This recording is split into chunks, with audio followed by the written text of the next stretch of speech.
On behalf of IAP India technical team, I, Dr. Jaspreet, welcome you all in this webinar on the topic pulmonary rehabilitation. Firstly, I would like to welcome our today's speaker, Dr. Srishendu Roy sir, and our today's moderator is Dr. Kaushik Malik sir. Before over to Kaushik sir, I request all the participants please like and subscribe IAP India YouTube channel and Facebook page. Thank you. Over to you, Kaushik sir. Please moderate the session. Thank you. Thank you, ma'am. I, Kaushik Malik, Vice President of IAP West Bengal branch. I also sports physiotherapist for Cricket Association of Bengal, West Bengal. Good evening, everyone, and very warm welcome to all of our participants for the 7th webinar organized by IAP West Bengal and Women's Health.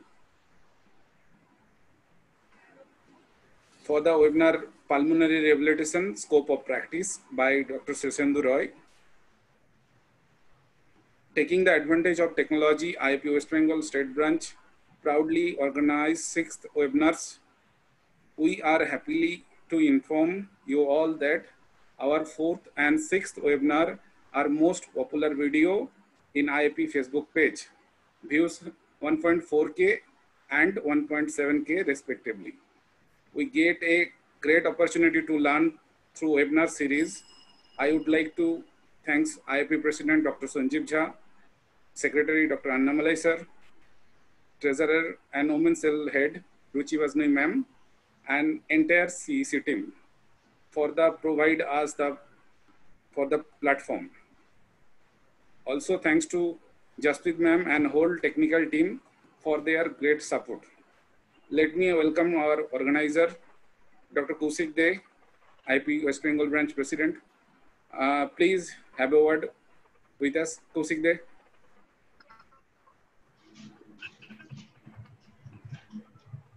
Kaushik De, please unmute.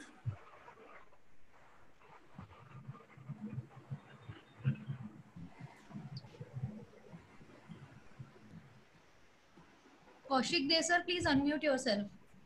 Good evening.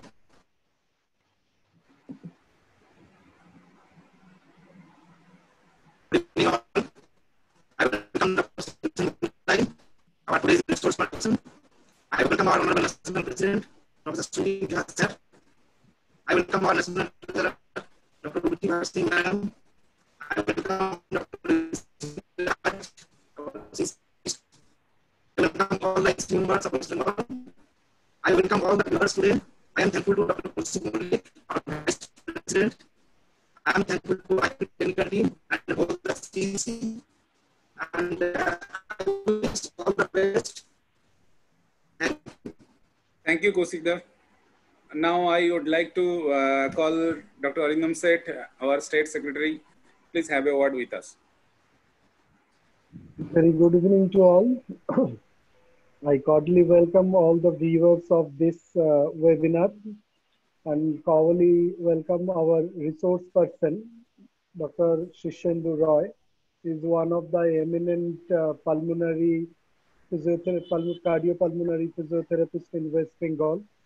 I hope this webinar will be given lots of information to the participants. I thankful to the IAP, whole IAP CEC and IAP technical team to giving a nice platform to sharing the knowledge. Thank you. Thank you. Thank you, Arindam. Now I would like to Ajit Gupta, our State Treasurer. Please, Ajit, say something. It's really good evening, everyone. It's really nice to have Dr. Srishendu Roy with us.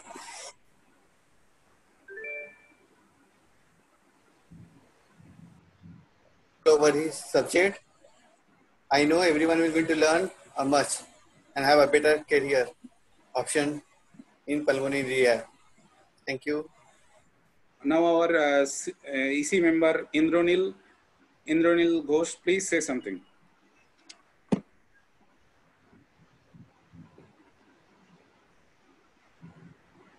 Sorry.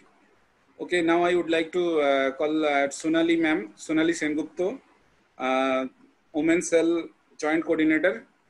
Please have a word with us. Good evening, everyone. I, Sonali Sengupta, as State Women's Cell State Joint Coordinator, on behalf of everyone and Women's Cell, I would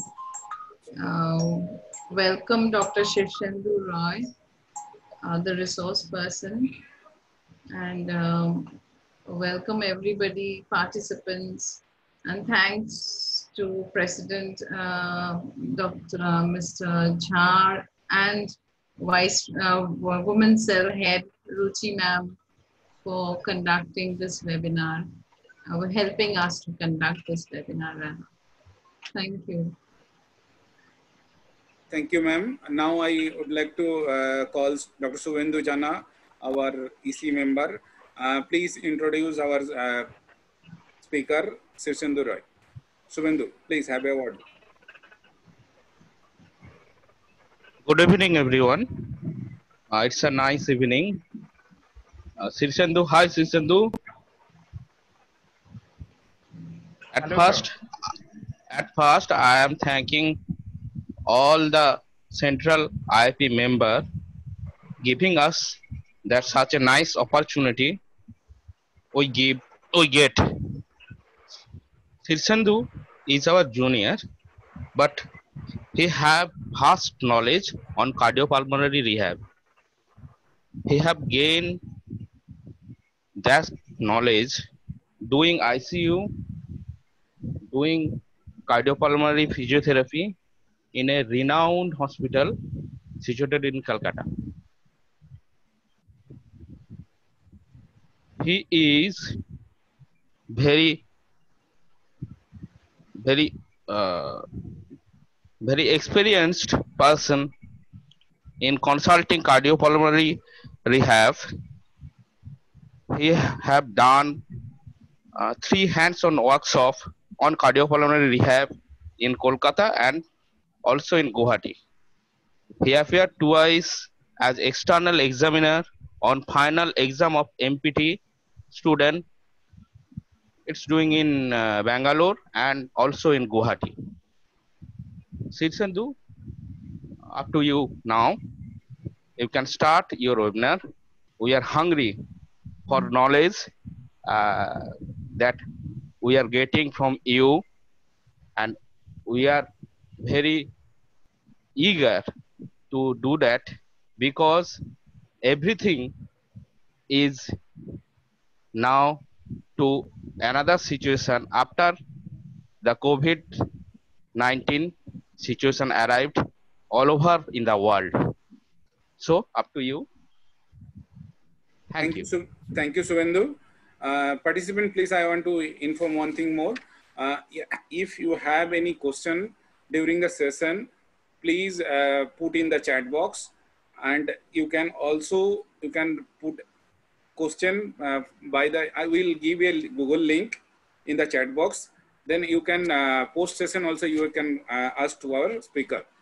Speaker can answer you. Thank you. Shivshendu, please, up to you. Thank you.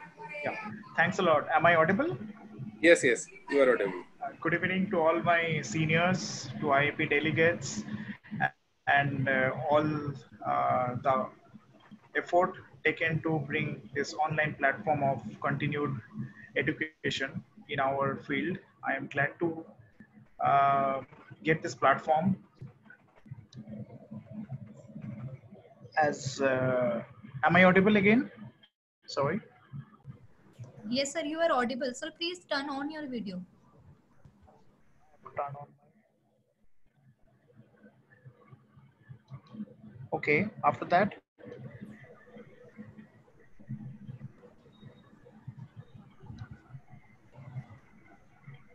Yes, sir. Please share your screen.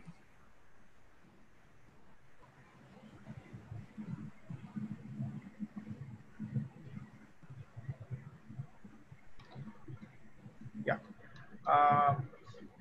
Am I audible? Right. Yes. Can we start? Yes, you can start. Yeah. Good evening. I can switch off the video part. No need to. You can continue with the video session, please. Should I continue with the video? Yeah, yes, yes, yes. Okay. So it is a great evening, and we will try to get some focus on the cardiopulmonary rehabilitation. This rehabilitation, as all we know, that rehabilitation is a wide aspect of learning, and we have multiple disciplinaries like orthopedics, sports, neurology, gynecology, pediatrics. Same, we also have a big field as cardio, we have cardiac rehabilitation and pulmonary rehabilitation. So today we will start up with pulmonary rehabilitation.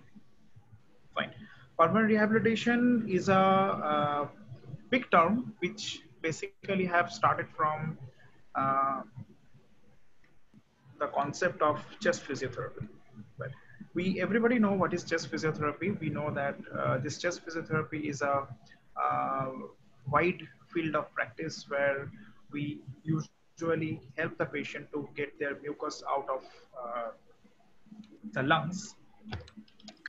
And we usually patients, those who are at ICUs or critically ill, staying in the wards or any sort of close monitoring circuit, like nowadays COVID-19 has also come, which needs a very close monitoring for the patients. So why pulmonary rehabilitation is important?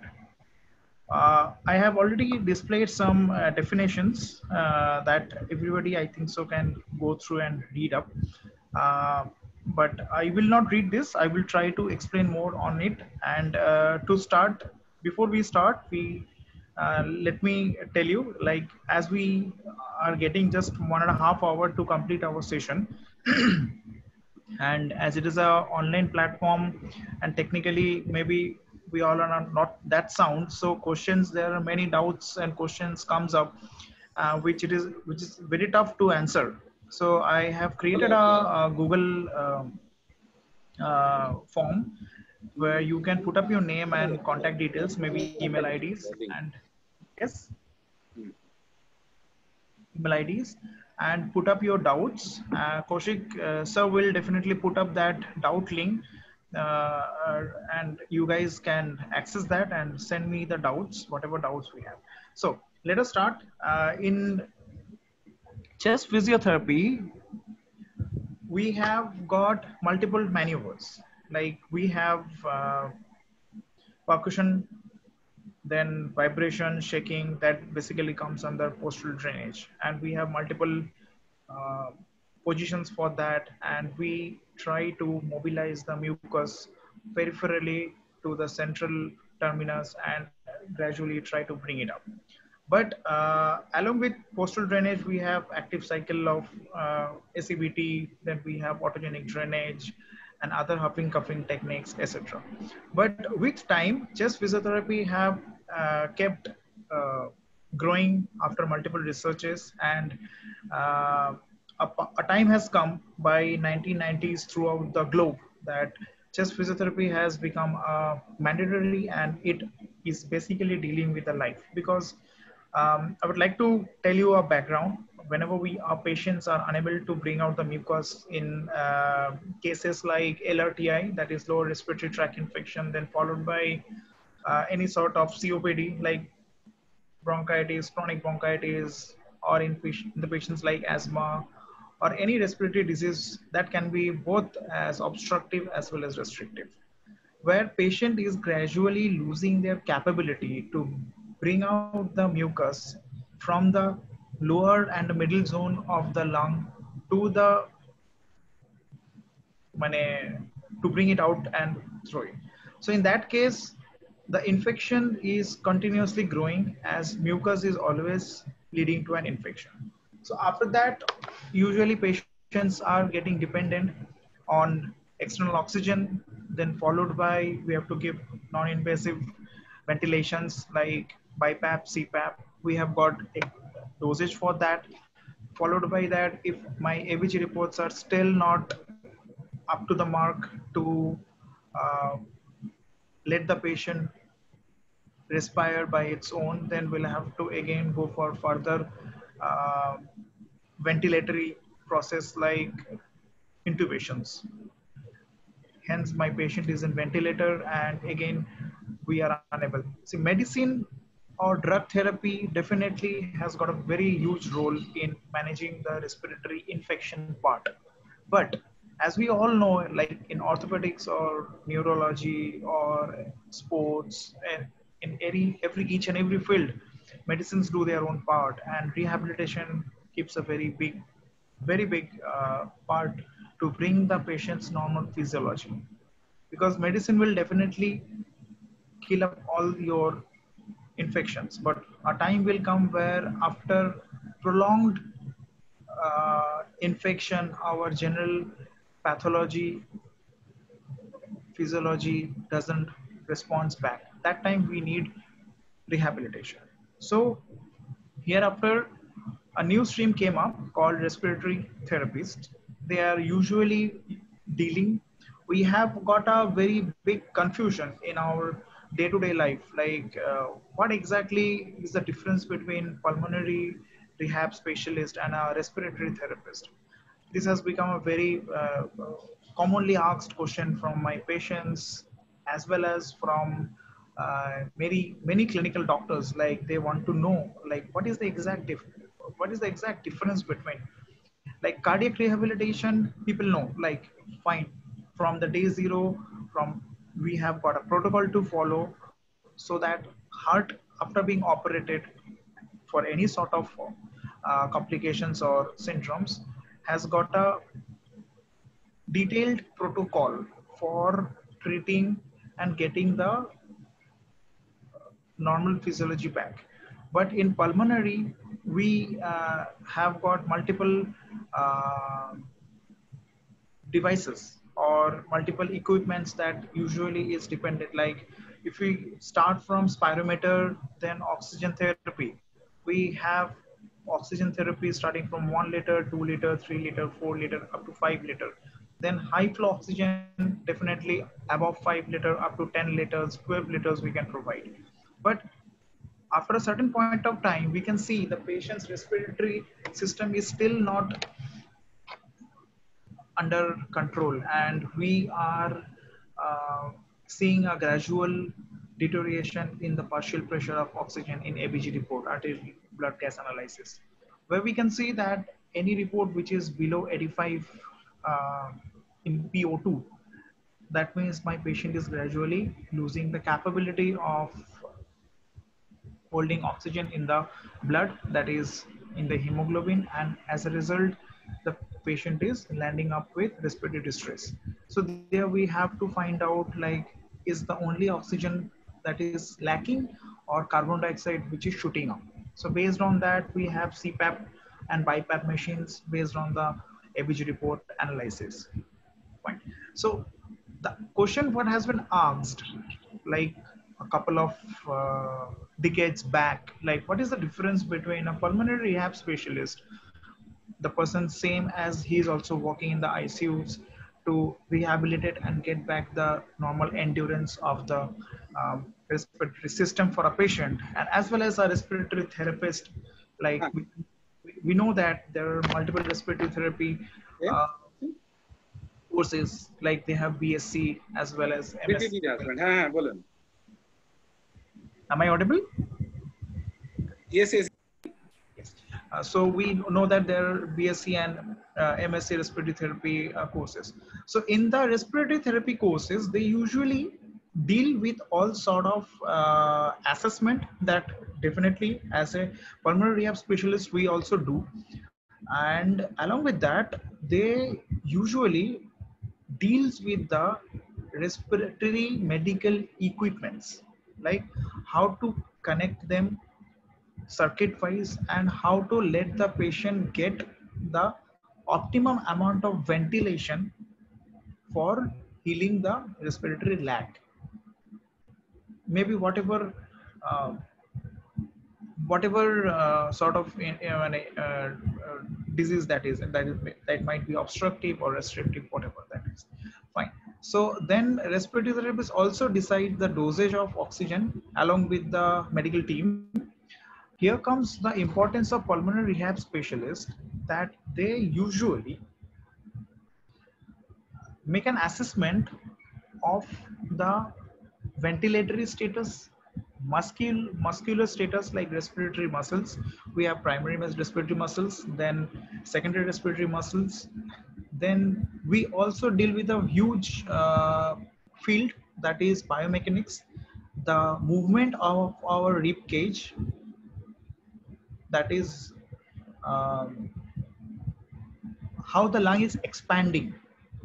We all know the biomechanics, the bucket handle and pump handle movements are there available in the lungs, and they play a very crucial role to maintain the ventilatory status. As we all know, inspiration and expiration is a continuous process that is on since birth, and that is on even when we are sleeping, that is on when we are seeing our favorite movies, and most of the times we don't know that we are breathing. So that is a continuous passive movement which is going on. So in this case, inspiration is the lung, how much it can expand, and there is a pressure difference inside the lung and the atmosphere, and the air comes in.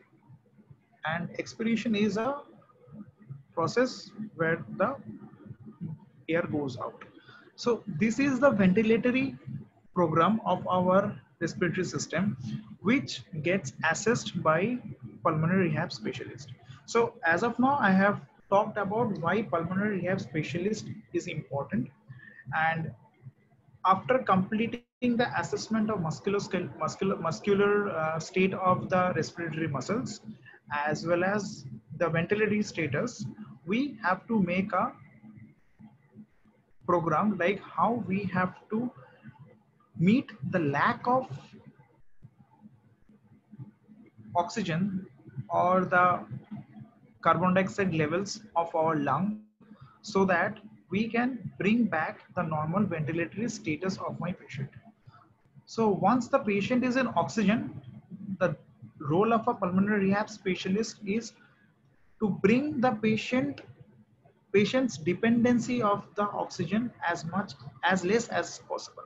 So like if I am getting a patient of COPD today, or say maybe COVID patients also, though we are not so very sure about the evidences of COVID patients, so we won't go much into the COVID.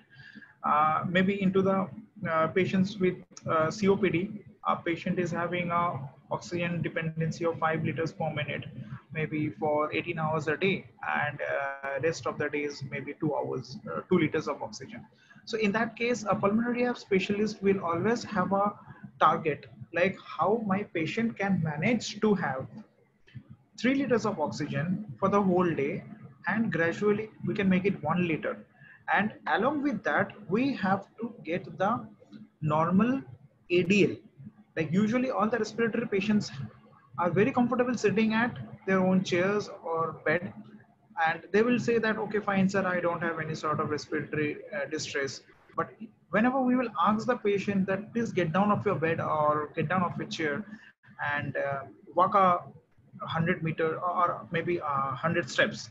So for this, we have got 6-minute walk test also to find out the patient's and respiratory endurance, like how many steps the patients can walk, and we have a score also for that.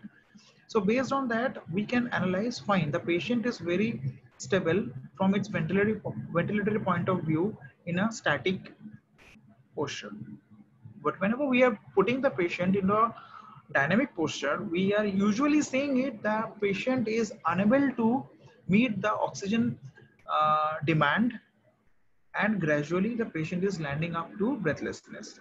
So we get another component to assess, that is the Disney assessment. So we'll have to find out, maybe in 6-minute walk test, the patient is walking for a minute, and after 1 minute the patient is telling that fine, I am getting a heaviness in my breathless, but still I can inspire in or expire out. I can complete the second minute as well. After completing the second minute, we are getting that yes, the patient is taking long deep breaths, but still maybe patient is able to do. But by the end of 3rd minute, maybe the patient wants to say that, sir, mere ko baithna hai, I just want to sit down. So this sort of assessments we get.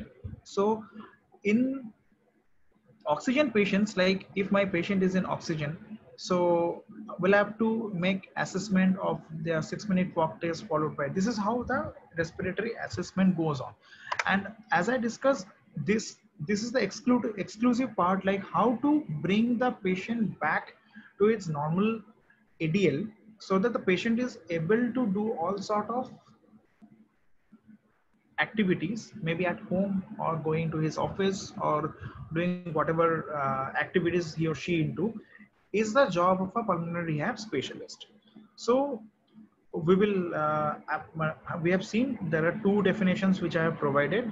This is one of the traditional definitions, this is one of the modern definitions. And let me also introduce, like everybody wants to know, like, sir, as this science has been coined 20 years back, like the authority that is working under this is basically all the thoracic societies of the developed countries. We have got American Thoracic Society, ATS. We have got British Thoracic Society. They give the guidelines. Then they give all sort of standard of practice setups. We have Canadian Respiratory Societies. Then we have Australian Lung Foundations. So these are the uh, organizations who come up with the best definitions, and we can see this definition has been provided by ATS, and ERS is European Respiratory Society. That is also again a very big society, which society in the sense that is a medical association. Again, they deal with all sort of advanced researchers. Okay, fine. Let us go to the background now. As I have already discussed, like what sort of patients usually come for pulmonary rehabilitation. So we can see the intensity on the depth of the pulmonary problem nowadays. And after maybe this pandemic gets over, a lot of patients will get into respiratory issues. Fine. So what are the basic conditions for pulmonary rehabilitation? Usually, pulmonary rehabilitation is highly seen for respiratory distress patients, like any sort of obstructive and restrictive pulmonary diseases. We have got different protocols and different guidelines to follow treatments. Like I would also like to tell you the name of the treatments. Like we have respiratory PNF, proprioceptive neuromuscular facilitations. The way we have neural PNF like D1, D2, D3, D4. So the same wise, we don't have D pattern, diagonal patterns out here, but we have anterior posterior basal stretch. Then we have got like this. We have got 6 to 7 treatment protocols. They are based. They have been decided based on your clinical reports. Usually, 3 reports: either X-ray, chest X-ray, or nowadays we usually are getting CT, HRCT. Then we have got PFT reports, pulmonary function tests, as well as we have got ABG report, arterial blood gas analysis. Based on that, we usually decide the sort of treatment we are gonna give to my patients, and we decide the dosage based on that. So that is one part, that is respiratory PNF. Then we have got postural drainage. A lot of time postural drainage has been given to the patient to mobilize the mucus from one part of the lobe or one part of the lobe to the another part of the lobe, so that the patient can cough out. Then we have got autogenic drainage. Once the patient is able to have his or her normal respiratory cycle, that is well available into the monitors, so that the patients gradually can have a control on their respiratory counts, and by that way we can get the FET out of the patient, that is forced expiratory techniques. In forced expiratory techniques, again we have it starts with huffing, then we have coughing. Coughing is the one of the very important component that my patients we should look into the patients. Like half of the patients cannot cough. Then I would also like to introduce conditions where exactly pulmonary rehabilitation come in picture. Well, in patients, those who go for, well, these are the basic conditions for pulmonary rehabilitation, where we can, like in this session, basically we will deal with the scopes, like which are, what are the many fields and what are the conditions where we can deal with the pulmonary patients can get pulmonary rehabilitation, and that usually works under three phases. We have got three sort of SOPs. Right now we have the protocol for intensive care unit, then we have a protocol for inpatients, then we have a protocol for home patients. Again, that is same for even orthopedic, like we can divide our goals into conservative, short-term goals, long-term goals, etc. Fine. So there are many conditions where we usually let my patient go for pulmonary rehabilitation. Prolonged ICU or prolonged hospitalization is a state where patient is lying down in a supine line or in a collarless position, where the chest expansion is gradually not up to the mark. As per the biomechanics of respiration, our lung is about to expand and it shrinks back to complete the normal respiration, and that is the best available when the patient is in a standing or erect position.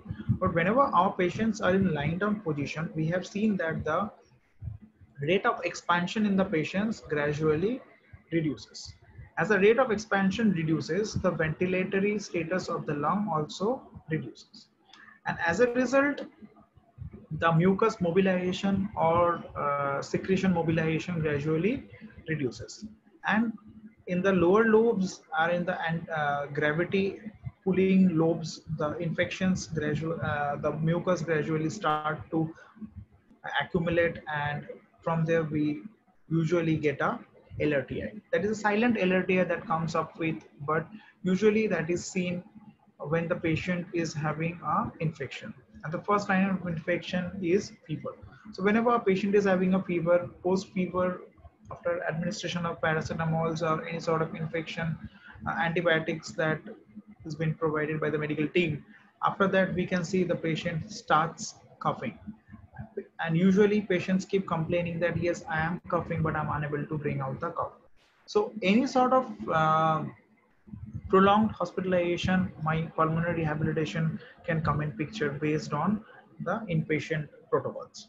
Then coming to the prolonged isolation can be for many reasons. That can be for any sort of infection or any sort of neural disease, anything.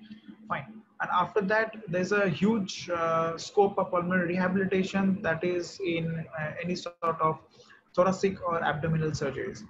We usually see the surgeries that is done, gastrointestinal surgeries like gastric surgeries. Once it is done, after that maybe patient due to the pain is unable to take a long deep breath, and the rate of expansion and the rate of chest mobilization gradually comes down, and as a result of that the ventilatory status gradually decreases.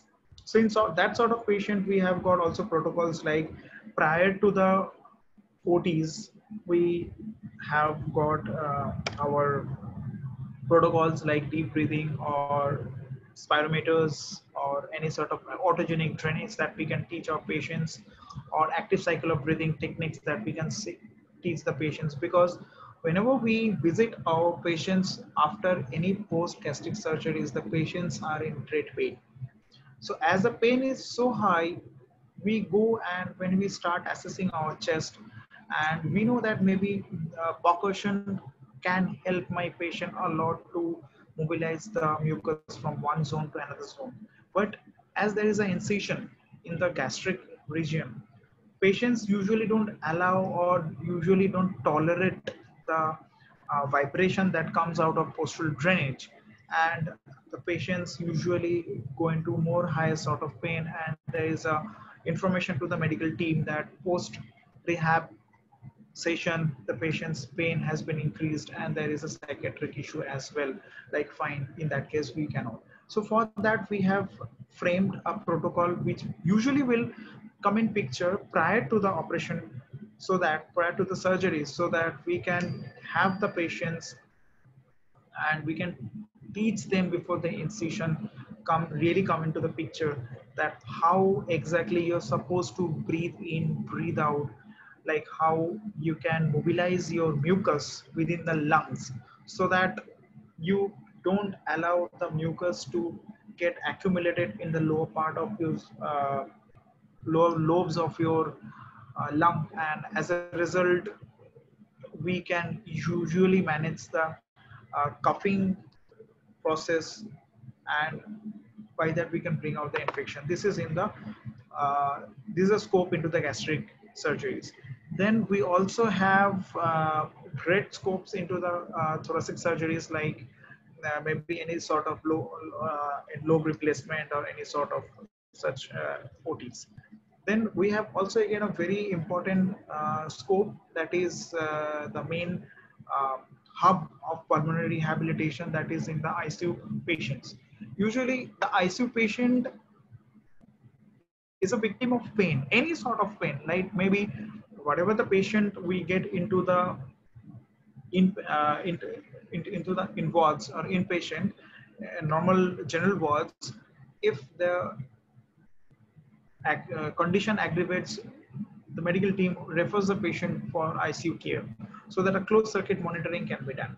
And in that case, if we talk about respiratory, we already had a discussion about the respiratory distress patients. Then we can go for any sort of infection, sepsis patients. Then we can go for any sort of post surgery patients, like maybe any sort of RTA that have been operated, but there's a focal damage and there is a patient might be in the shock, so that a close monitoring is required for the patient to be done in ICU.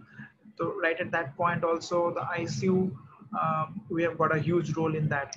Then followed by that, talking about the RTA, road traffic accidents, we know that and many a times we get accidents that have also injuries to the rib cage.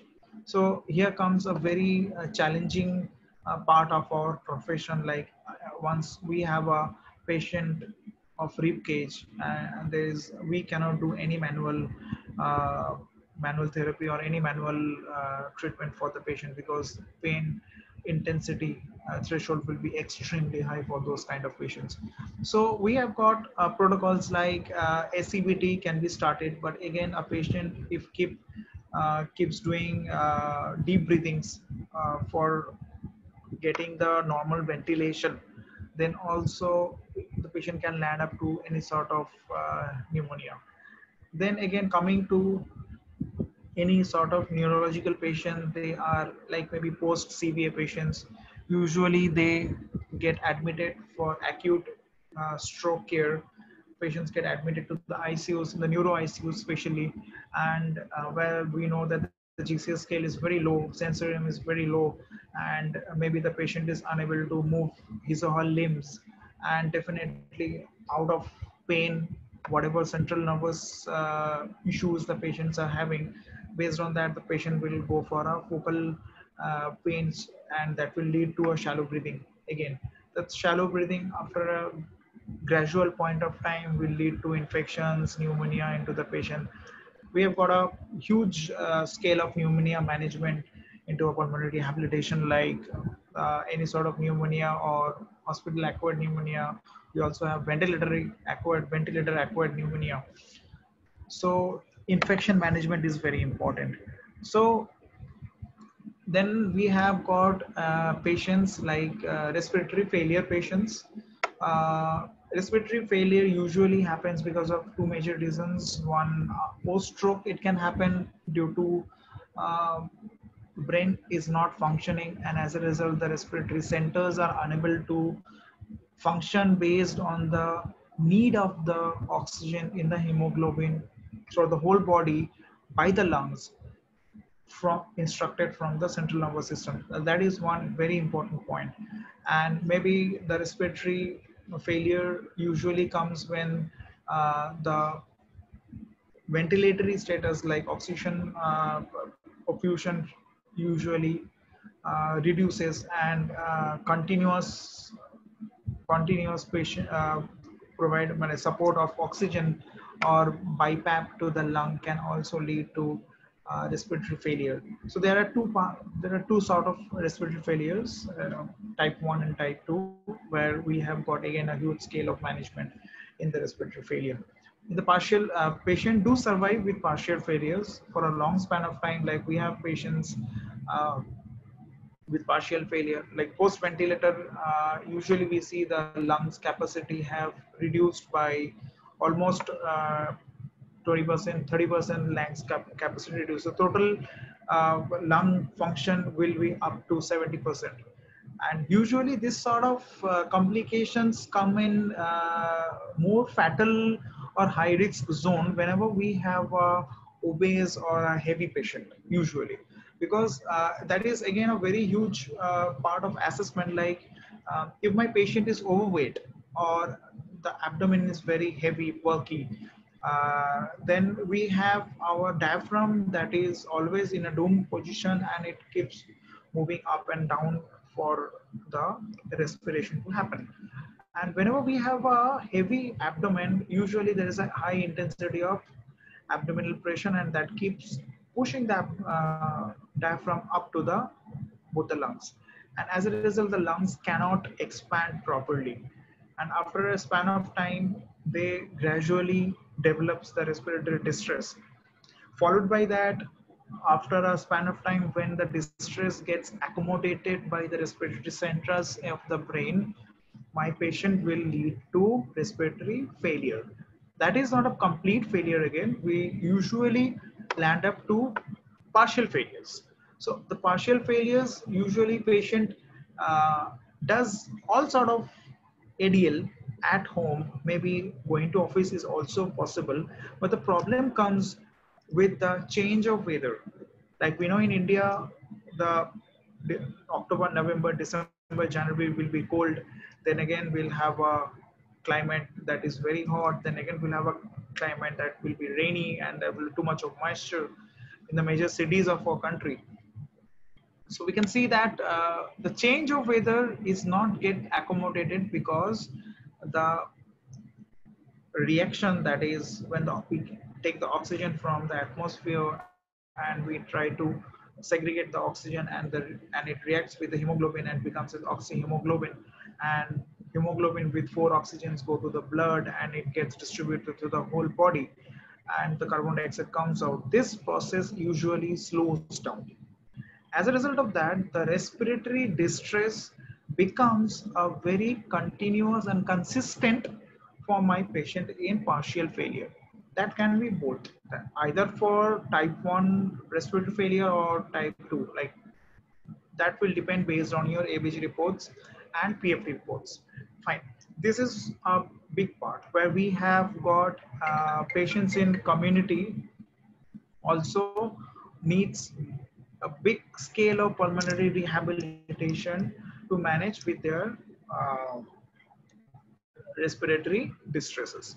Then again, we have obese patients also do have a very huge scale. Like in the obesity management of rehabilitations, we know that fine, maybe we have to maintain the muscular cartilage as well as the heart output and everything. So along with that, we also have our respiratory system to work properly so that the patient doesn't go in respiratory distress. While talking about the pregnant ladies, yes, ladies, they if a female who is carrying a carrying mother, if the lady is of slightly higher than the prescribed weight, will also lead to breathlessness because lung will keep pushing the diaphragm down to expand, and so that the secondary and tertiary muscles will keep doing all sort of ventilatory requirements. But right at that time, when the diaphragm gradually keeps pushing down to the abdominal cavity, there is gynecological problems and obstetric problems which comes up. So here also proper positioning, respiratory strategies, breathing strategies are very important for my patient to gradually uh, control the respiratory distress, and as a result also we can bring down the high risk pregnancies. So maybe what are the goals? So now we should discuss like what are the goals of our treatment. So goal wise, I have jotted down a lot of points so that we have got a lot of goals. Like as of now, we have discussed like what are the patients for whom we can refer for pulmonary rehabilitation, and pulmonary rehabilitation as of now has got 96 maneuvers of treatment, which definitely is a very huge scope of practice. Same like orthopedic and neurological and sports rehabilitation, even in entities rehabilitations. So cardio and pulmonary has got 70 above technically proved techniques that we can go for, that will include your primary techniques as well as combination of techniques where we can really manage. Okay, one more scope, what I have not spoke as of now, these are all a clinical part, then clinical as well as road traffic I have discussed. Uh, Again, one very common thing that is seen in all of us, that usually we smoke. So once we smoke, the smokers usually accumulate a lot of nicotine into their lungs. And nicotine, as you have seen, is a very thick thick material that reacts with the surfactant of the lung and gets accumulated inside the that will get accumulated inside your uh, lung parenchyma, and gradually they will reduce the oxygen perfusion. Then hemoglobin won't be able to join up with four component of oxygens. Instead, this will go with three. Then, as a result, total concentration, the partial saturation of oxygen in the blood will reduce, and that we can see in a pulse oximetry initially in a very early stage. Even smokers do also face respiratory distress, definitely, but on the top of that, they usually cope with the distress because smokers will always have a persistent low graded respiratory distress, like while climbing up the stairs or while climbing a slope up, or maybe while walking a little faster or jogging, they will have a respiratory distress. But the good part of those patients are the respiratory distress are usually very short span, and as a result they don't understand that gradually the respiratory state of the system, respiratory system is gradually coming down. So in this sort of patients, we see how to, then what is the point of diagnosis? We see the oxygen saturation gradually falls. Gradually in the sense, it will take a lot of time. Like today, if we can see the pulse oximetry is showing 98, 97, maybe after 5-7 years, we can see it is 95. Maybe it will show 95, but patient will clinically not tell that, yes, I am having any respiratory distress. But the in gross, the capability of the patient's respiratory ventilation will gradually come down. So these are the scopes in gross where we can practice for pulmonary rehabilitation. Then what are the goals? Like as we can see, usually our oxygen ventilatory management is very important. Ventilatory management is very important, as ventilation means oxygen, taking the oxygen from the atmosphere and to combine it with the hemoglobin and send it for your throughout your body. Uh, and this is important. And along with that, we have seen prolonged respiratory distress patient usually land up to reduced muscular capability. The patient, like all kind of fibrosis patients, like fibrosis patient will usually have reduced lungs capability to expand and come reduce back. So in those sort of patients, the primary muscles are always in a higher threshold to pull the whole rib cage out, so that a lot of air can go inside and the ventilatory status remain to be perfect. But this as remains, fibrosis is a one-way traffic like interstitial lung disease. If fibrosis is being developed, once usually we cannot stop it. We can hold it, but we cannot stop it. It's same like arthritis. Suppose we get a patient of arthritis of knee, OA knee. So usually what we suggest my patient, fine, we can stop the rate of degeneration. We can hold the rate of degeneration, but hardly any doctor can or any medical team can say that we can regenerate back your cartilage. This is usually impossible from the medical team in general sense. So in same way, whenever the patient lands up to fibrosis, if patient's capability gradually reduces of ventilation, that is a one-way traffic. So in those sort of patients, we can see the respiratory muscles gradually gets into the threshold level. If even this, it has been found in the EMG reports of respiratory muscles that whenever the patients are respiring, the muscles are working equivalently same for a non-fibrosis patient, but in a fibrosis patient, the lung is not at all expanding. So in that case, with the help of parasympathetic nerve system, we usually start using our secondary muscles. So once we start using the secondary muscles, a lot of energy goes up and the respiratory distress gradually comes up. So in this case, we usually teach the patient how to conserve energy and how to breathe prolonged. Like usually we teach the patient like after every 15 minutes, take 3 long deep breaths forcefully. So what that will do, that will upkeep the oxygen levels that is gradually coming down from the lung, and it will keep the oxygen in reserve so that my patient is able to do all sort of activities like all the ADLs. So these are the managements. So now coming to the structure of pulmonary rehabilitation, let us go. As I said, we'll start with the assessment, then we will go for the evaluation in diagnostic and special tests. In diagnosis, we have got the scan reports like X-ray. Then we can go through the HRCT. Then we have ABG, arterial blood gas analysis.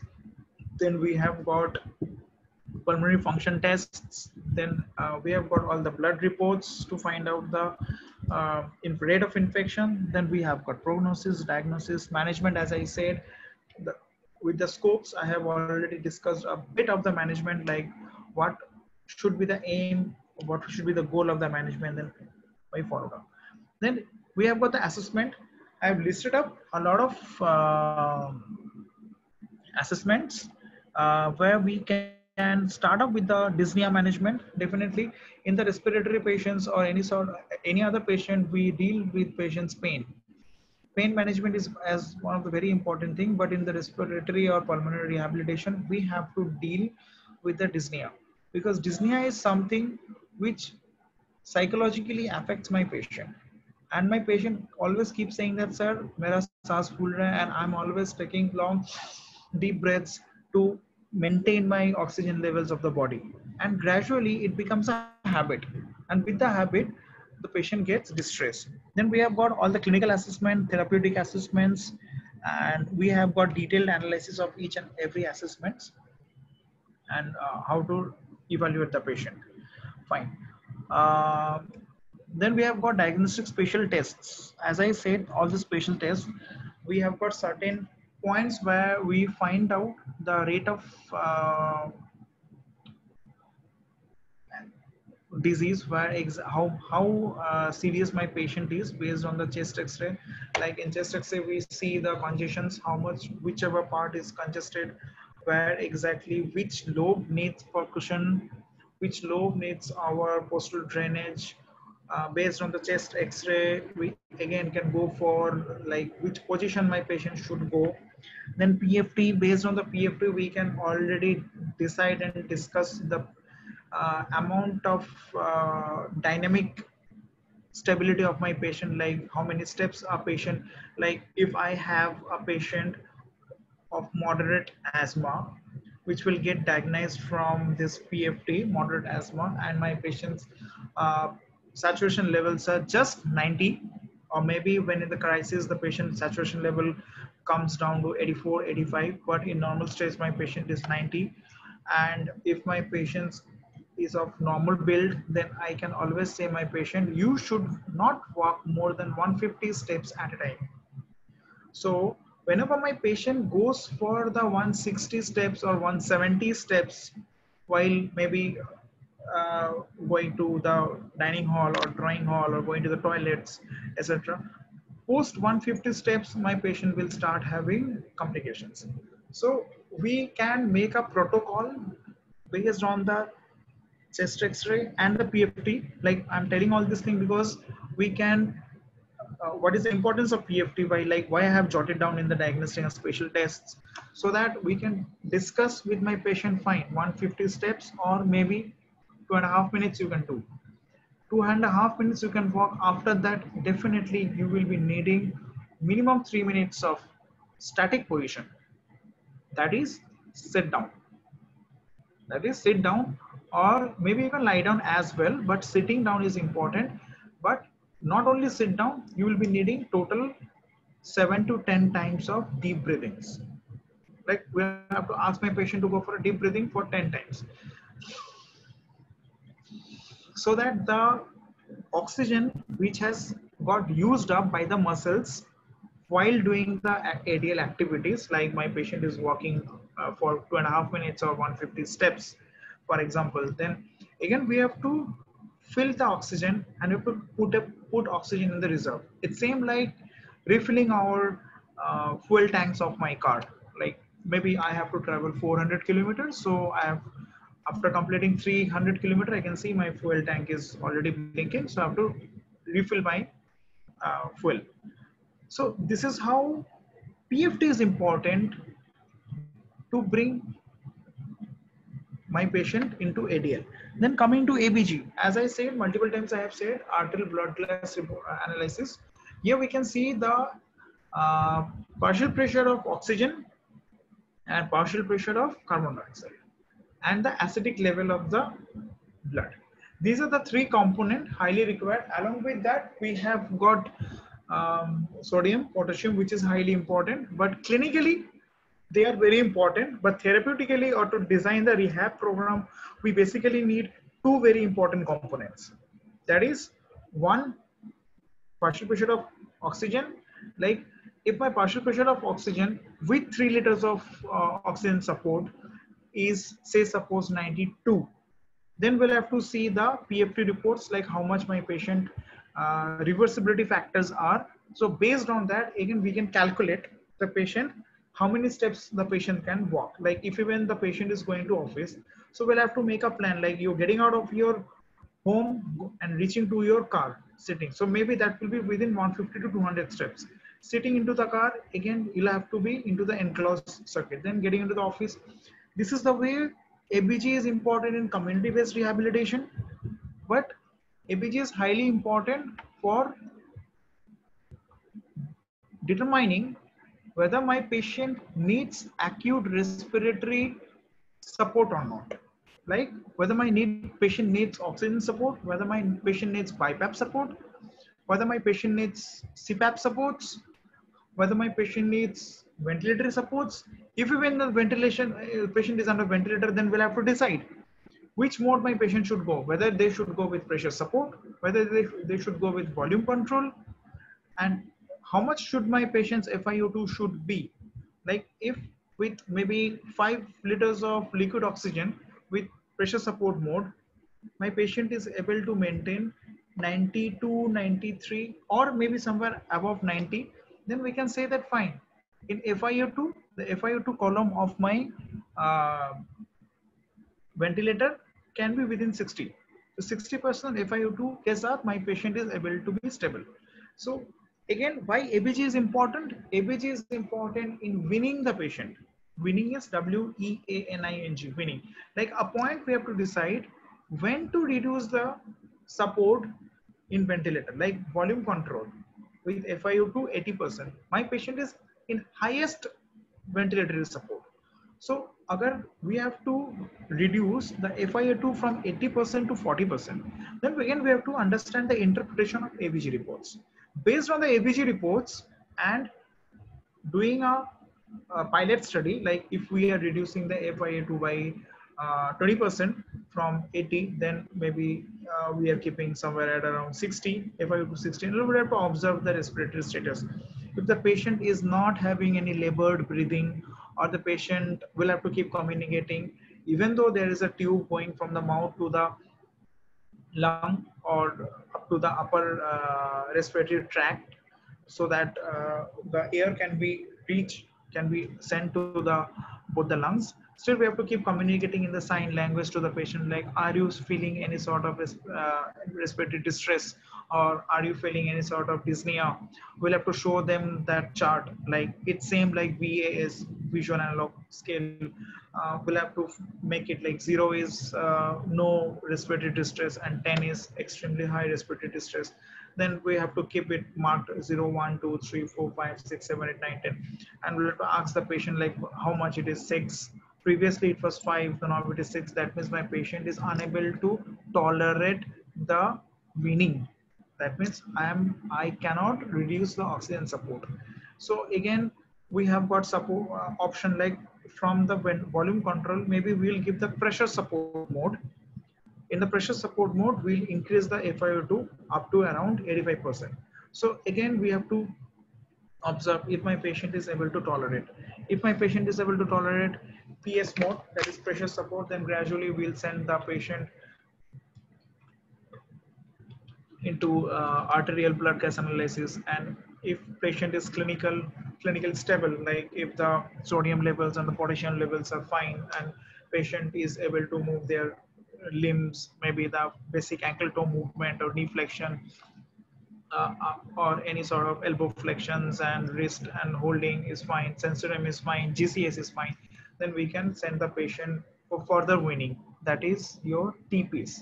TPs means we'll remove the ventilator for a while, for a stipulated period of time, maybe half an hour. We start with half an hour, then we observe up to 2 hours, up to 2.5 hours, maybe. And some of the highly specialized critical care units, even good critical, I don't want to name the hospital names, but good critical care team, usually they put the TPs up to 3 hours, 4 hours. Then post 4 hours, again we go for an ABG report. In the ABG report, we try to see that in the blood, how much oxygen is reduced. If oxygen is reduced up to, say, suppose 25% what it was initially, then my patient is not able to take the weaning. Then again, we have to put up the patient in oxygen support. And if my patient is able to keep it, then we have to do the TPs trial at least 3 days, technically speaking. Keep and observing the TPs, like in the TPs, we'll remove the, what is TPs? And let me explain that first. TPs is only one tube will be there inside your upper respiratory tract, and there we will give high flow oxygen, liquid oxygens, up to 5 liters or 8 liters based on the ABG report, sometimes even 10 liter also. And we see how much patient is able to tolerate. If the patient is well awake, if the patient is able to communicate, it is fine, then we will remove the TPs even after 3 days of observation. Just after the 3 days of observation, we will again see the ABG report, then we will put up the patient to a BiPAP. In the BiPAP, biphasic airway, positive airway pressure, we will keep a positive airway into the lung, so that we can keep my lung well oxygenated and ventilated. So here we can see that ABG has got a very huge role in pulmonary rehabilitation, and will have to be very much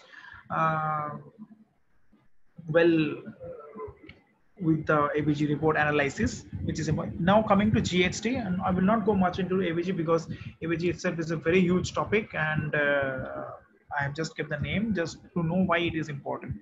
Let us go to the GHT, that is graded access training. Usually we also know it by the name of TMT, that is treadmill test. We usually find out the cardiac incapabilities into it.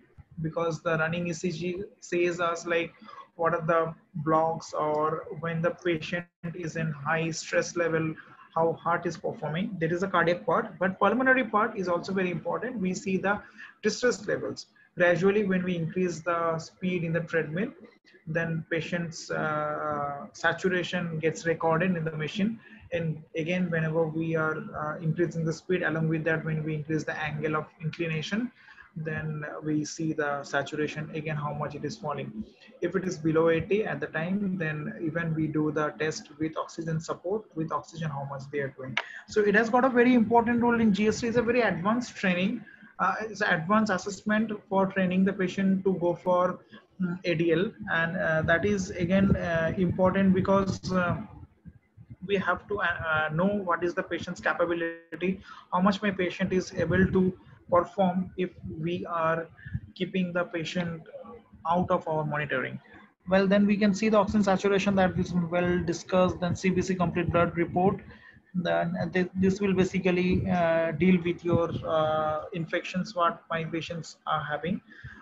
Fine, this is a part. Then let us come to a slide that is scope of pulmonary rehabilitation. As I have already discussed, critical care units, inpatients, outpatients, and community-based rehabilitation. I have already given examples. In critical care unit, we can see all sort of post gastric surgeries or post-thoracic surgeries or acute stroke cases or any sort of RTA, or any sort of acute infection cases usually comes into critical care unit. In a patient, usually post surgery also goes to the inpatient wherever there is a lack of oxygen. Post we can have a scope of pulmonary rehabilitation into the inpatient. In the outpatients, definitely again the partially failure respiratory failure cases, where in type 1 and type 2 we know that the patient's lung is only up to working up to 65 to 70%, and we have to make a protocol to the patient, like the patient can walk only up to 150 or 180 steps. After that, maybe the patient have to sit down immediately, or maybe the patient has to go for a inhaler then and there if there is any sort of bronchospasm which has been noted into the lung. So this is important in outpatient. And community-based rehabilitation is again comes with all sort of habit, that is smoking and those part of things. Then scope, I have mentioned like what are the treatments available and what are the treatments possible in scope of pulmonary rehabilitation in critical care unit. We can see we'll have to work on 3 to 4 major places. Like we have to always unplug the mucus that is accumulating in the lungs, usually in critical care unit, because the patient will be always either in the supine line or there will be semi supine line. And we can see that due to the gravity, the lower lobe of the lungs are usually getting a lot of mucus accumulated, that is seen in the x-rays, because we can see the congestion and we can see the white patches, and that will determine the inspiratory capacity of the patients. Then again, apart from that, the pneumonia is very important. The fluid will gradually get accumulated to one part. Then positioning is very important. Then we'll have to teach the patient breathing strategies, because respiratory respiratory distress are a sort of problem to the patients, where it directly affects the psychology, and patient tries to accommodate the long breathing pattern, like always these sort of breathing patterns come up. Then patient starts using their scalene muscles, like the secondary muscles of respiration, which is actually not needed, but that is an accommodation seen in the patients. They can coming to the third, like usually the patients goes for pursed rib breathing. They will inspire normally, but while in the expiration, they will try to push the air out of their lung in a very stressful condition, like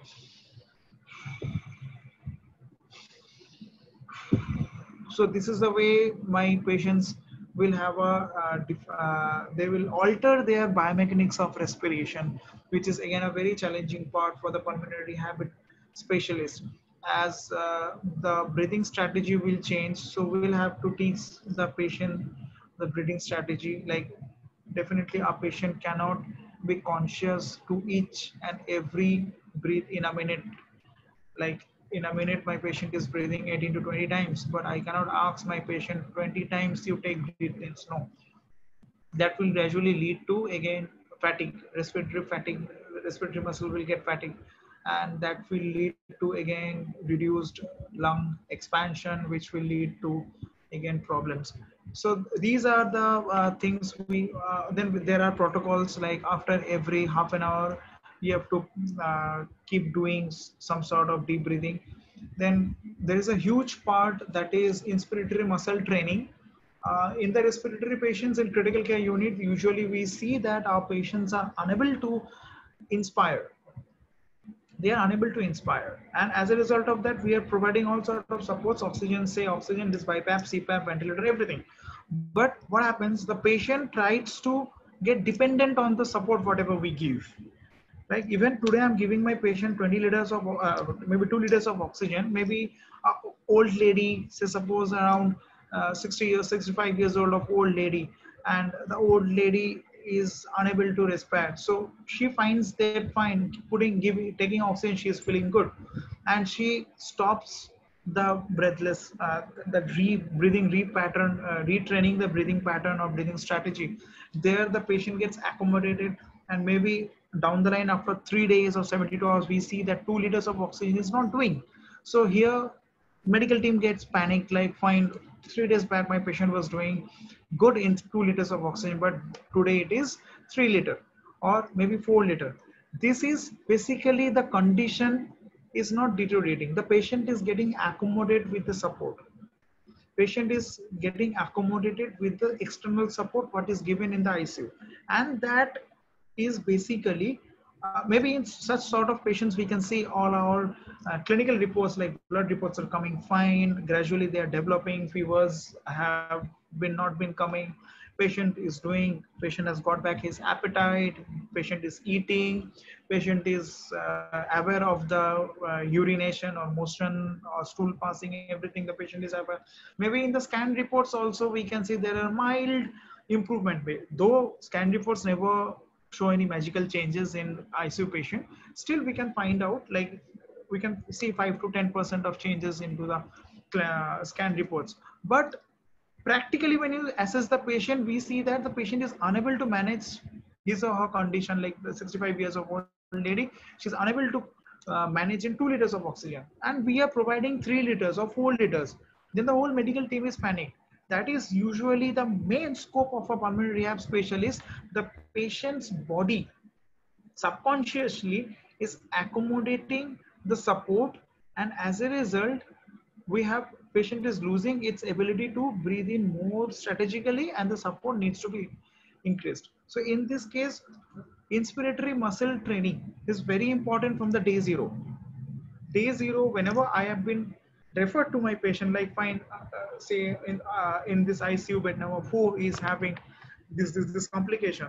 Our main aim should to try to teach the respiratory muscle training from day zero, and we have got a lot of protocols for respiratory muscle training also along, and that will help to increase the contractility of the primary respiratory muscles, so that my patient on a long term gradually don't lose that capacity, and the parasympathetic nervous system should not accommodate with the support given.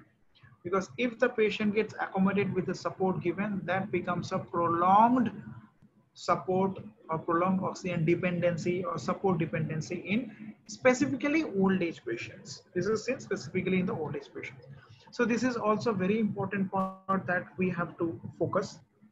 Then along with that, let us move to the next slide. We can see in the inpatient maybe the same protocols will get followed.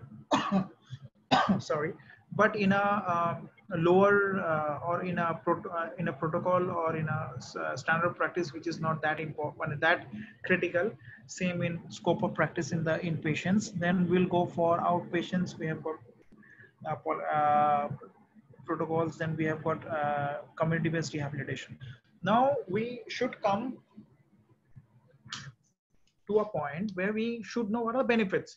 As of now, I have tried to introduce the scopes, like what are the place a pulmonary rehab specialist after completing the BPT, whenever we do our MPTs in cardiopulmonary rehabilitation or cardiopulmonary disorders, our responsibility increases a lot in life saving, because we should know that the oxygen dependency, if gets get to increase on a gradual basis, we lose the patient.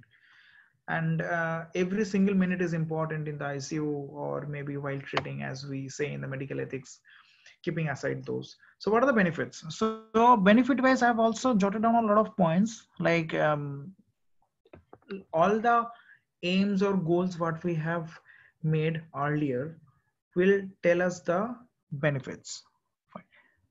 Then moving to the next start, again we are continuing with the benefits itself, and then coming to the conclusion.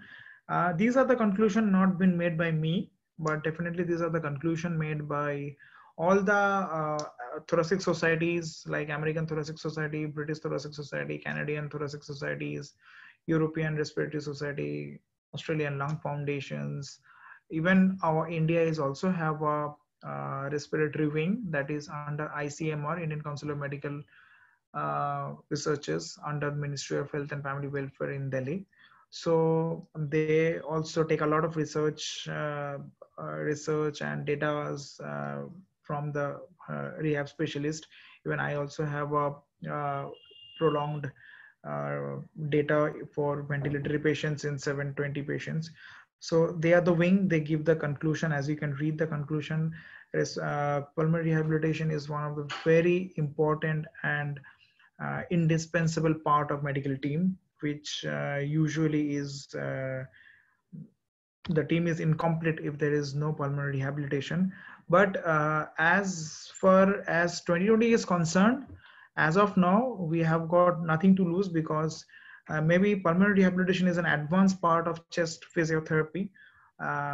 In all the ICUs as of now in India is having chest physiotherapy specialists, and they are working, they are doing very good job. Maybe the whole clinical team knows as a chest physiotherapist, but outside India and modern medicine practices, pulmonary rehabilitation is the perfect term and the perfect mode of treatment. Even textbooks are also looking into the same thing. Now these are the reference, as I have said, from where I have taken the slides, like from where the information has been taken. And this was a very gist of pulmonary rehabilitation, like the scopes, structure of practice, what are the goals, what are the aims in the ICUs, inpatient as well as outpatient, community-based rehabilitation patient, and then followed by we have got the benefits, what patients get benefit out of it, and conclusion. And we came to know that it's one of the most important and indispensable part of medical treatment in respiratory distress patients, as well as in many clinical and medical conditions where lung usually gets affected. Even in this pandemic, we know that pneumonia, what was COVID-19, it was initially a pattern of a particular type of pneumonia. Then the pneumonia has been researched in a very integrated and detailed way, and we have found that the infection is not causing because of the pathogens of pneumonia, but it is a new pathogen into the medical books, that is COVID-19. So again, this COVID-19 is basically attacking the respiratory. The COVID-19 has been, corona has been diagnosed in 3 basic part: mild, moderate, severe. In the moderate patients, usually we are getting on the 3rd day, the respiratory distress starts and the breathlessness starts. Bronchospasm starts up. We have to start our treatment with inhalers and breathing strategies. So this is how the respiratory distress been managed in COVID-19. Anyways, and this is the email ID. If you guys have any sort of questions or any sort of doubts or feedback regarding the session, we can discuss out here. And I have also created a doubt link. Mostly Dr. Kaushik sir will provide this link to the groups and all the places. Kaushik sir, are you there? Yes, I am there. So, sir, please provide the link down, because maybe this. I already post in the chat box so that participant can get that.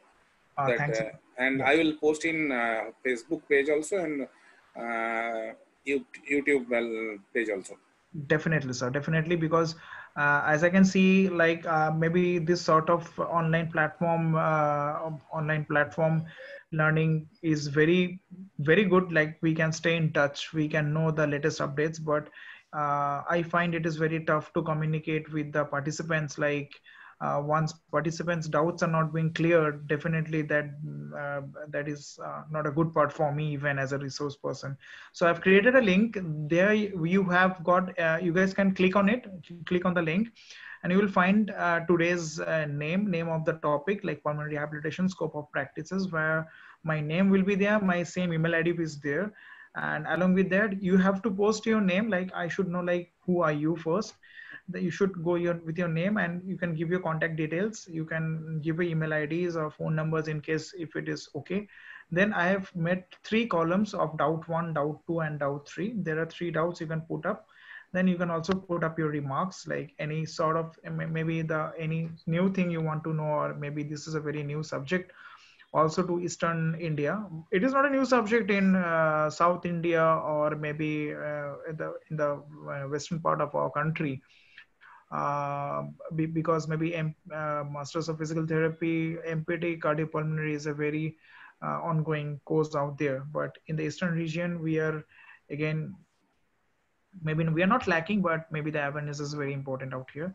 So I have kept a link. Please go through the link. If there is any doubt, please post it. I would be glad if I can reply to your doubts. Maybe not today. Please post me the doubt. Within 3 to 4 days, I will definitely try to get back to the doubts. And any doubts right now we can discuss, sir, if we are, if time permits, if we have time. Yes, we have some question in chat box. Okay. Could you please stop your screen, sir? Just a second, sir. Is it fine, sir? Yes, fine. Sir, can you read up the questions if possible? Yes. Why it is advised to deliver less oxygen to COPD patients? Sir, can you read it once more? Why it is advised to deliver less oxygen to COPD patient? COPD patient. Yeah, this is a very good question. For this, we have to know the oxygen perfusion ratio. That is very important, because in COPD, chronic obstructive pulmonary disease, as the name says, it's an obstructive pulmonary disease. The meaning is there, air is getting in, air is coming out. There is an obstruction. So the air which is going inside is not able to come out properly. As they are not able to come out properly, once oxygen is going inside your lung, after the reaction, it is becoming carbon dioxide. But once it is becoming carbon dioxide, as the path is narrow, as we know from the name obstructive, we are not going to any particular disease right now, because every disease has got its own pathology, and you have got your own way of treating. So whenever carbon dioxide is there inside your lung and it is taking time to come out, by the time carbon dioxide is coming out, the next respiratory cycle starts. And human brain, as per the brain respiratory centers, the need for oxygen gradually increase. Because as it was an obstructive disease, already oxygen entered is less. So rate of respiration will gradually increase. Instead of 18 to 24, maybe in COPD, the rate of with dyspnea, it will gradually increase by 10 or 12. So say suppose my patient is having 30 respiratory rate of respiration is 30, and in this case our need for inspiration is always high, but expiration is not that high. So as expiration is not high, carbon dioxide keep accumulating into the lung. So in this case, as carbon dioxide keep accumulating into the lung, when with that already carbon dioxide, if we break the composition, that is carbon is also there, oxygen is also there. But that oxygen cannot be used or cannot travel with hemoglobin. So that oxygen is a useless, which is supposed to come out. But along with that, whenever we are giving high rate of oxygen for COPD patient, the retention of carbon dioxide is gradually increasing. That is again seen in ABG report. In ABG report, partial pressure of carbon dioxide should be within 35.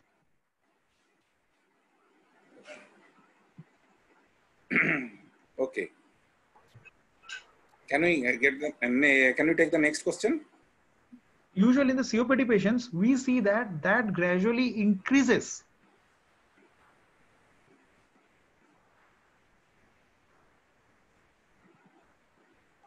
Sorry, some network issues.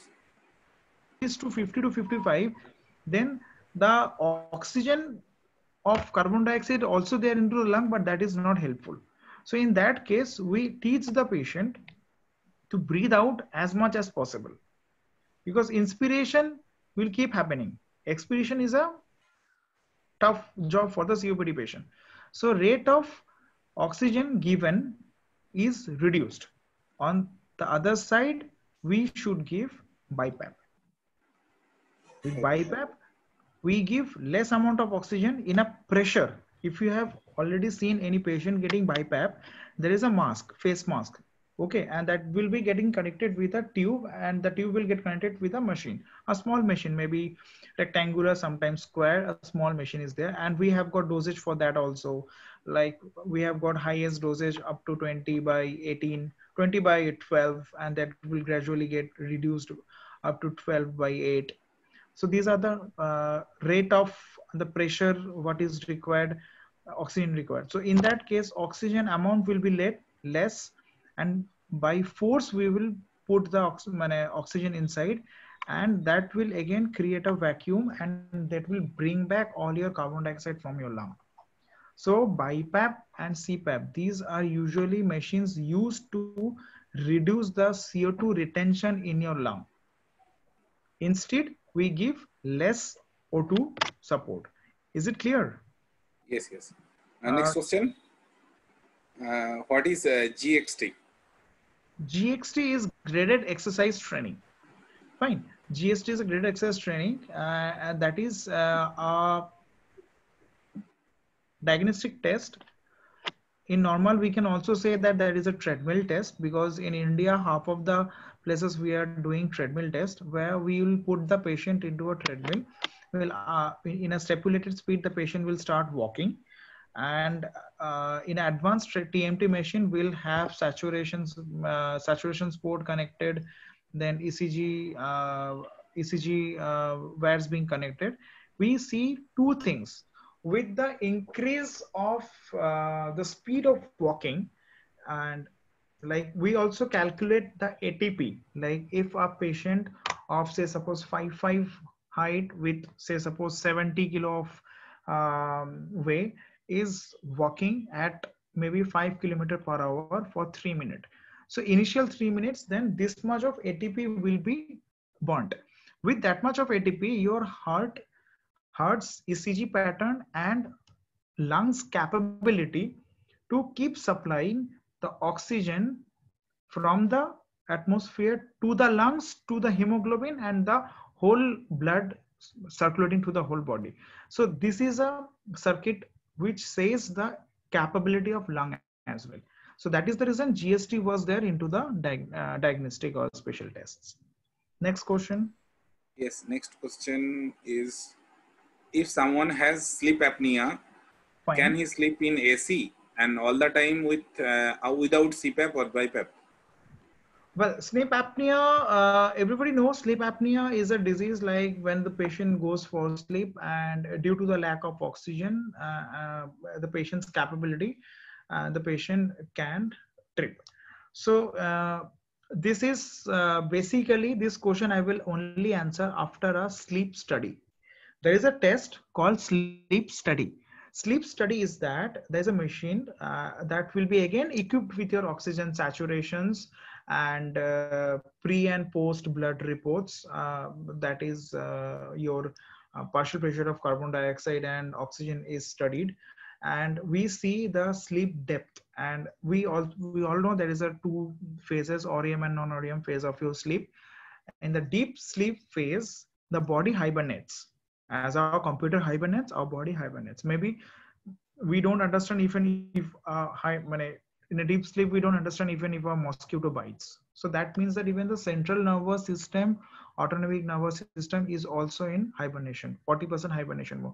But there are two major organs that keeps working. There is first your heart keeps beating, lung keeps this ventilation on.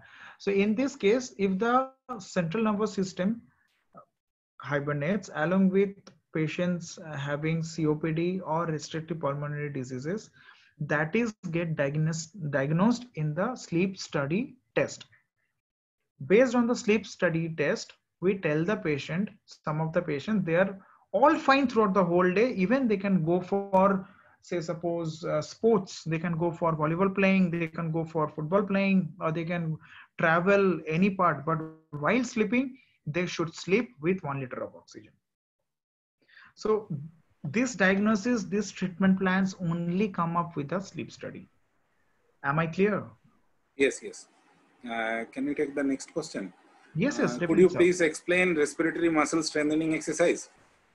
Yeah, that's a very big part again. IMT. We say that is IMT. We have got protocols. Okay, we have got multiple protocols for that. As of now, I have read 18 protocols, but practically speaking, they are very tough. Which protocol to be used for my patient, but we have made 111 fixed protocol for COPD patient, for restrictive pulmonary disease patient, for rib cage injury patients, like any sort of RTA or any sort of accidents. After that, my rib cage gets fine. Then we have got different protocols for the fibrosis patient, like interstitial lung disease, cystic fibrosis, non-cystic fibrosis. There are two patterns of fibrosis. So in that case, that same like the parenchyma gradually thickens up and our capability to do the oxygen perfusion gradually reduces. The example I gave in arthritis of knee, like we cannot stop it. So we have got a protocol for that. So these as well as we have IMT has also got a protocol for obese people, because there is always a upward pressure given from downward by the diaphragm to the lower portion of the lobes. So we have got protocols for it. We have to explain you the protocols. That is bit tough to be done on a online platform, because that is basically practical based. So I'm sorry, like we can do it on a practical session maybe sometime if IIP give me the platform to do that. Next question. COPD patient, we can give spirometry. And another question, can you suggest any books for pulmonary rehab? Sir, we have got a lot of books for pulmonary rehabilitation. Even still, I'm reading. After completing 8 years of my MPT and almost 8 years basically of my... this question for the students. I understand, no issues. I am addressing to all the students, like whatever doubts you have, like even if you have a doubt of which book to study, you can put up the doubt and post me. I can help you out with that. So the question was in COPD patient, can we give spirometry? Right. Yes. Again, I would like to correlate the same question with the previous question, because IMT was my previous question. So spirometric maneuvers can also be used for IMT. Suppose we have seen spirometers, there are 3 balls, right? So we have first ball, second ball, third ball. So first ball, if the patient is able to hold the ball for 3 seconds, and then if the landing of the ball is as gradual as possible, is also a pattern of IMT. That means inspiratory muscle are getting trained while holding the breath and while expiring out. So IMT is possible here as well as in COPD patients. IMT is important. Hence our spirometer is possible, should be done. But again, when to give the spirometer, for that, sir, you have to know the ABG analysis very clearly. Because if I'm asking my patient to hold the breath, and if my patient's ABG reports shows a higher sign of PCO2, that is partial pressure of carbon dioxide, then it is a big mistake. But again, in my patient, if I'm seeing that the PCO2 is somewhere just within 40 and the partial pressure of oxygen is somewhere within 75 to 85, then I can definitely ask my patient to hold the breath so that more amount of oxygen remains into the lung and lung get time for the oxygenation process, and hence spirometer is again very important for those patients. So sir, we have both the sides, but all has to be decided based on PFT report and ABG report, sir. Okay. Lots of question is there. I can take only one last question. In No, sure, lower rib fracture, how yes, sir. will we rehabilitate? Fine. This is a very good question. In lower rib, are you asking of floating rib or non-floating rib? I think floating rib.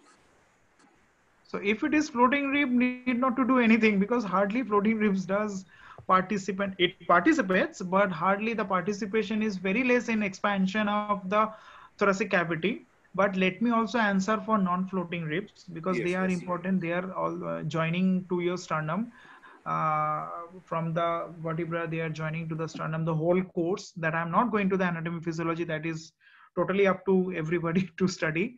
Yeah, so if my patient is having an injury, say suppose a rib fracture or any sort of injury in the lower rib, and that is a non-floating rib, so first we have to see if there any in the HRCT, we have to see if there any sort of abrasion or any fluid accumulation near to the rib fracture, because any fracture will have a adjacent structure inflammation that is very clear throughout the body.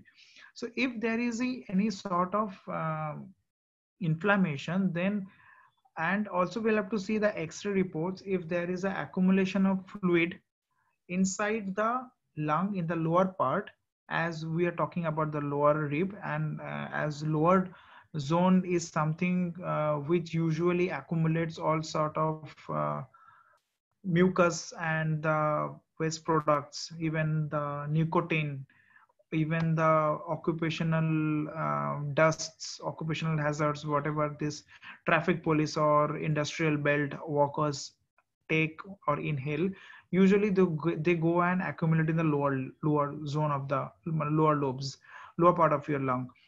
And we see that if there is any injury, external injury in the rib cage in the lower part, then we also cannot tell the patient to go for any sort of ACBT. That means any kind of active therapeutic approach, that is ACBT, active cycle of breathing technique, or active autogenic drainage, or any sort of active exercises. In that case, we even cannot ask the patient to go for a deep breathing, because whenever we are taking a deep breathing, there is a air pressure increasing into the lung, and the lower zone will always have a higher pressure ingredient as compared to the apical part of the lung. Clear? So in this case, our patient, any approach will lead to damage in the ventilatory strategy of the patient. So here initially we'll have to focus in basic stability management of the ventilatory. We have to stabilize the patient with oxygen, and whatever extra support we have to wait for the injury to heal. And along with along with the rib cage fracture, there will be inflammations. So we have to communicate with the medical team to reduce the inflammation with some sort of anti-inflammatory drugs, drugs like injections or whatever drugs they want to provide, so that if the inflammation reduces, pain will reduce. Fracture will not heal in one day, but inflammation of the adjacent structures will reduce. As a result, pain will reduce. Once the pain reduces, then we can ask the patient for a gradual deep breaths. And by the time, we also have to see if there is any sort of pleurisy or pneumonia or pneumothorax kind of diagnosis coming up or not, because with rib fracture, pneumothorax, hemothorax, pleurisy, pneumonia, these are the very commonly seen diagnosis gradually develops after the patient comes in hospital. So we'll have to see that first. Based on that, we have to determine our rehab protocol.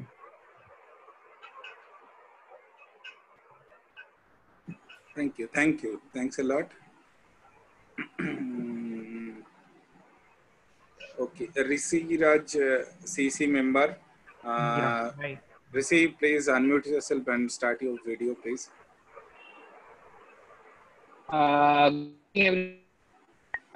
First, I'd like to thank the IP technical team, and special thanks to our beloved Dr. Sindhu Rai for conducting this nice pulmonary rehabilitation webinar for Welcome, our state. Rishi.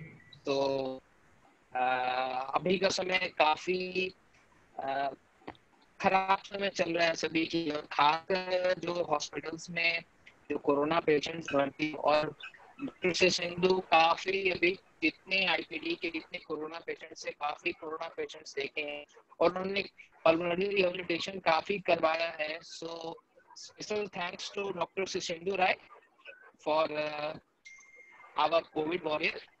So thank you very much. I would like to thanks special thanks to our state Dr. Kaushik Malik for that every time he is searching from new peoples and new topics. So thanks everyone. Thanks to our state TC. Very much. Thanks. Thank you, Rishi.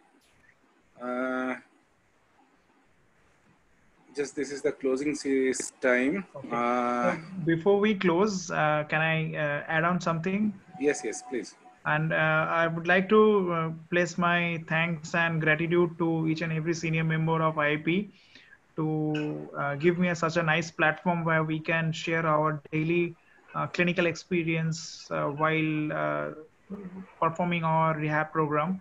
And I know that after today's discussion or whatever 1 hour, 1.5 hour we guys have spent all together, we'll land up with a lot of doubts. And I would like to get all the doubts, whatever doubts we have, that is intellectual doubts, or people keep asking me like, sir, I have a silly doubt. So I would like to tell everybody why I have created a doubt link. No doubt is silly, no doubt is intellectual. Doubt is a doubt. Doubt is a doubt. Even if I am having sir A के बाद B क्यों आता है, ये अगर मेरा doubt है तो भी ये doubt है. Every doubt is a doubt and every question is a question. So every question is a potential, and if you request like sir मेरा question silly है, please do not expose it. I won't expose it. So keep putting up questions, post me whenever you have. I will keep this link on. I will not close this link. Even while reading up, maybe after completing today's webinar, we'll find interest to read up more of cardiopulmonary topics. And if you land up to any sort of question, doubts, any sort of understanding issues, put up.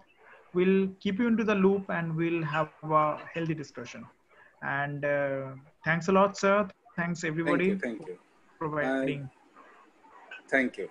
Yeah, Kaushik sir, please circulate the link. Yes, I will. I'm not able to do because technically maybe I'm not that sound while performing. Thanks a lot. Thank you, everybody. IIP West Bengal State Branch proudly organized 7th webinars. We are happy to inform you that our 4th webinar, active release technique, and the 6th webinar, PNA principle and procedure, both the videos most popular in Facebook Live, your Facebook IIP Facebook page. Views like 1.4K and 1.7K respectively. We got a great opportunity to learn through the webinar series. I would like to thanks IAP President Dr. Sanjeev Jha sir, Secretary Annamalai sir, Treasurer and Women's Cell Head Ruchi ma'am sir, Ruchi ma'am, and entire CEC team for provide us for the platform. Also thanks to our loved Jasprit ma'am and whole technical team for their great support. Thank you ma'am. Jasprit ma'am, up to you. Thank you, Sir Shendu sir, for such informative webinar, and thank you, Kaushik sir, Rishi sir, Arindam sir, Sonali Sen ma'am, and whole West Bengal team for organizing such wonderful webinars. I extended my thanks to Dr. Sanjeev Jha sir and Dr. Ruchi ma'am for providing this platform.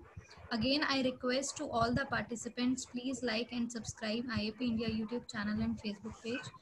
Thank you, everyone. Good night. Thank you, ma'am. Good night. Good night.